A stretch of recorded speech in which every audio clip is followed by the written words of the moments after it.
नमस्कार दोस्तों, story book 12 में आप सभी का स्वागत है। कहानी सुनते हैं। मम्मी हमारे साथ बंगलौर चलो, पापा थे तो अलग बात थी। अब आप यहाँ अकेली गांव में कैसे रहेंगी? बेटे अमित ने कहा तो माँ असमंजस में पड़ गई।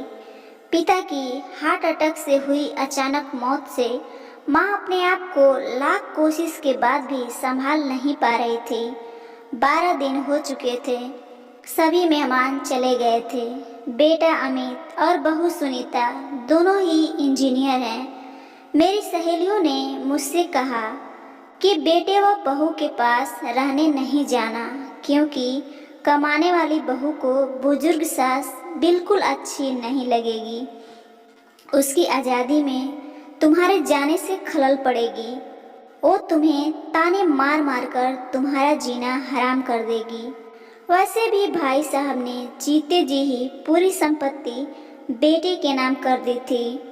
ऐसे में तो पूरी संभावना है कि बेटा बहू यहाँ का मकान बेचकर माल तो सब ले लेंगे और तुम्हें पाई पाई के लिए तरसा देंगे। लेकिन बेटे और बहू के साथ जाना मेरी मजबूरी भी थी। 60 की उम्र में अपने घुटनों के दर्द के कारण मैं अपनी किराना दुकान चलाने में असमर्थ थी। 12 दिन के कार्यक्रम का पूरा खर्चा बेटे ने ही किया, लेकिन छोटे मोटे खर्च के लिए बेटे के आगे हाथ फैलाना मुझे ठीक नहीं लगा। और जो थोड़े बहुत पैसे हमने जमा कर रखे थे वे सब खर्च हो गए। अब हालात ऐसे थे कि मेरे पास 100 रुपये भी नहीं थे। असमंजस में मैं अमित को कोई जवाब नहीं दे पाई। इतने में सुनीता ने कहा, मम्मी जी बताइए कि कौन कौन सी साड़ियाँ रखनी है, मैं आपकी सूटकेस पैक कर देती हूँ। अनीता के ऐसा कहने पर मैं कुछ बोल नहीं पाई और चुपचाप इन लोगों के साथ बेंगलोर आ गई। अमित और सुनीता दोनों ही मेरा पूरा ख्याल रखते। सभी साथ ही में खाना खाते। सुनीता मेरी पसंद के हिसाब से खाना भी बना देती। दोनों की यही कोशिश रहती कि मुझे इनकी याद न सताए, मैं खुश रहूं। 8-10 साल का पोता चिंटू तो दादी माँ कहकर मेरे आगे पीछे घूमते रहता। मैं कोई भी चीज़ के लिए बोलती तो वो चीज़ मुझे बराबर लाकर दे देते। ये सब देखकर मेरे मन को बहुत शांति मिल रही थी। मैं सोचने लगी कि लोग बेवजह ही आजकल के बच्चों को बदनाम करते हैं कि वे लोग बुजुर्ग माँ बाप की कद्र नहीं करते। खासकर यदि बहू कमाने वाली हो तो वो सास को नौकरानी ही समझने लगती है। सुनीता भी तो कमाती है, लेकिन कितने अच्छे से घर और दफ्तर दोनों संभालती है। कभी कोई ताना नहीं मारती। वो तो मुझे ही लगता है कि वो ऑफिस और घर दोनों जगह का काम कर थक जाती होगी, इसलिए मैं ही थोड़ा बहुत काम कर लेती हूँ। लेकिन बेटा बहू दोनों ने कभी भी मुझे किसी काम के लिए नहीं कहा। 1 महीना कैसे बीत गया पता ही नहीं चला। आज सबने बाहर घूमने का कार्यक्रम बनाया। मॉल में घूमते घूमते अमित और सुनीता एक दुकान से कुछ खरीदने लगे। मैं और चिंटू थोड़ा आगे निकल गए। आइसक्रीम की दुकान पर चिंटू ने कहा, दादी माँ मुझे आइसक्रीम खानी है। मेरे ऊपर तो मानो बिजली गिर गई, क्योंकि मेरे पास तो पैसे थे ही नहीं। इतने दिनों में पैसों की कोई ज़रूरत महसूस भी नहीं हुई। मैं बोली, सॉरी बेटा, मैं अपना पर्स घर में ही भूल गई। मेरे ऐसा कहने पर चिंटू ने मेरी तरफ कुछ अजीब नज़रों से देखा। उसे लगा कि आइसक्रीम न दिलाना पड़े, इसलिए मैं बहाना मार रही हूँ। लेकिन मैं कर भी क्या सकती थी। हमने बाहर ही डिनर किया। घर आने पर थोड़ी देर सभी ने टीवी देखी। अमित सोने चला गया और सुनीता चिंटू के कमरे में गई ताकि मच्छर की टिकिया लगाकर उसे कंबल आदि देकर सुला दे। मैं भी अपने कमरे में सोने चली गई। इतने में मुझे चिंटू की आवाज़ सुनाई दी। मम्मी, दादी माँ बहुत ही कंजूस है। सुनीता बोली, बेटा तू कैसे बोल रहा है?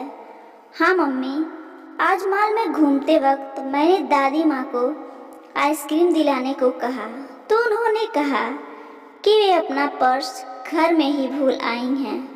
कितना अच्छा है ना मम्मी कि बाहर जाओ तो पर्स ही साथ में ना ले जाओ तो कुछ खर्चा ही नहीं होगा। कंजूस दादी माँ। ये क्या है चिंटू, दादी माँ के लिए ऐसा नहीं बोलते। क्या तुम उनके दुख को नहीं समझ सकते हो कि वो फिलहाल कितने दुख में है? दादी माँ को क्या दुख है मम्मी? बेटा, अभी तक दादाजी और दादी माँ गांव में एक साथ रहते थे। अब अचानक दादाजी हम सबको छोड़कर चले गए। जिस व्यक्ति के साथ हम 24 घंटे रहते हैं, साथ में उठते बैठते हैं, साथ में खाना खाते हैं, अपना दुख सुख शेयर करते हैं, वही व्यक्ति अचानक हमसे दूर चला जाता है तो कितना दुख होता है। ये अभी तुम नहीं समझ सकते। सोचो, अचानक तुम्हारे मम्मी पापा तुमसे बहुत दूर चले जाएं, इतनी दूर कि कभी वापस ना आए, तो क्या तुम्हें दुख नहीं होगा? नहीं मम्मी, मैं आप लोगों के बिना नहीं रह सकता। बेटा, फिर सोचो, दादी माँ दादाजी के बिना कैसे रह रही होंगी। ऐसी स्थिति में यदि वो अपना पर्स घर में भूल गई तो तुमने उन्हें कंजूस तक कह दिया। तुम्हें तुम्हारे प्रति उनका प्यार नहीं दिखा। जब भी तुम्हें स्कूल से आने में 5-10 मिनट की भी देरी हो जाती है तो लगातार बालकनी में खड़े होकर तुम्हारा रास्ता देखती रहती हैं। इसलिए बेटा, किसी के लिए कोई भी राय बनाने से पहले उस व्यक्ति के दृष्टिकोण से भी सोचना चाहिए। सॉरी मम्मी, ये वार्तालाप सुनकर मुझे अपने बहू पर बहुत गर्व हुआ। उसकी जगह यदि मैं होती तो शायद मैं भी अपने बेटे को इतने अच्छे से नहीं समझा पाती। सुबह अमित ऑफिस चला गया और चिंटू स्कूल। सुनीता ऑफिस जाते जाते मुझे कुछ रुपए देने लगी। मैंने पूछा, ये क्यों बहू, मुझे पैसों का क्या काम है? बहू ने कहा, मम्मी जी, इंसान को पैसों का कब काम पड़ जाए कह नहीं सकते। कभी चिंटू को कोई चीज़ के लिए जिद करने पर उसे वो चीज़ लेकर दे दीजिए। लेकिन बहू, मम्मी जी, यदि ये पैसे अमित आपको देते तो क्या आप मना करती? नहीं ना, आपकी बहू भी कमाती है, तो फिर आप अपनी बहू से पैसे क्यों नहीं ले सकती? सुनीता की बातें सुनकर खुशी के मारे मेरी आंखों में पानी आ गया। जो बात मेरा बेटा भी समझ नहीं सका, वो बात मेरी बहू ने समझ ली थी। मैं ईश्वर से प्रार्थना करने लगी कि ऐसी बहू वो सबको दे। लोग बेवजह ही कुछ कमाने वाली बहुओं के दुर्व्यवहार को देखकर सभी कमाने वाली बहुओं पर लांछन लगाते हैं कि वे घमंडी होती हैं। सास ससुर उनको बिल्कुल अच्छे नहीं लगते। कुछ बहुएं सुनीता जैसी समझदार, सुलझे विचारों वाली, बड़ों का सम्मान करने वाली भी होती हैं। आज सुनीता ने कमाने वाली बहू के बारे में मेरी आंखों पर पड़ा पर्दा हटा दिया। दोस्तों, ये कहानी आपको कैसी लगी ज़रूर बताएं और हाँ, इस चैनल को ज़रूर सब्सक्राइब करें ताकि कोई भी कहानी पढ़े तो तुरंत आपके मोबाइल में उसका नोटिफिकेशन आ जाए। धन्यवाद।